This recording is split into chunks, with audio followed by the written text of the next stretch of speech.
বাংলাদেশি সিনেমার সুপারস্টার শাকিব খানকে নিয়ে আমরা অনেক সিনেমা দেখেছি, কিন্তু জানেন কি তার এমন কিছু সিনেমা আছে যেগুলোর শুটিং শুরু হলেও শেষ হয়নি। আজকে আমি আপনাদের সামনে আনব শাকিব খানের কয়েকটা সেই আনরিলিজড বা বন্ধ হয়ে যাওয়া সিনেমার গল্প। প্রথমেই আসি ধূমকেতু নামের সিনেমায়। এই ছবির শুটিং শুরু হয়েছিল অনেক আগে, কিছু গানও রেকর্ড করা হয়, কিন্তু নানা কারণে ছবিটি শেষ পর্যন্ত মুক্তি পায়নি।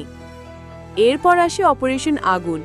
অ্যাকশন ঘরানার এই সিনেমায় শাকিব খানের ভিন্নধর্মী লুকের পোস্টারও বের হয়েছিল। দর্শকদের মধ্যে বেশ কৌতূহল তৈরি হয়, কিন্তু হঠাৎ করেই প্রজেক্ট বন্ধ হয়ে যায়। আরেকটা বড় সিনেমা ছিল প্রেমিক। শাকিব অপু জুটির জন্য দর্শকরা অনেক অপেক্ষা করছিলেন, কিন্তু নানা প্রযোজনা জটিলতায় ছবিটি আর শেষ হয়নি। তাছাড়া কিং খান, টাইগার, রান নামের কিছু সিনেমা ছিল যেগুলোর নাম ঘোষণা হয়েছিল, এমনকি ফার্স্ট লুকও বের হয়েছিল, কিন্তু শেষ পর্যন্ত দর্শকরা সেই ছবিগুলো আর পাননি। আসলে সিনেমার দুনিয়ায় এমন ঘটনা অনেক হয়, কিন্তু ভক্ত হিসেবে আমাদের কষ্ট লাগে যখন প্রিয় তারকার কোনো সিনেমা মাঝপথে থেমে যায়।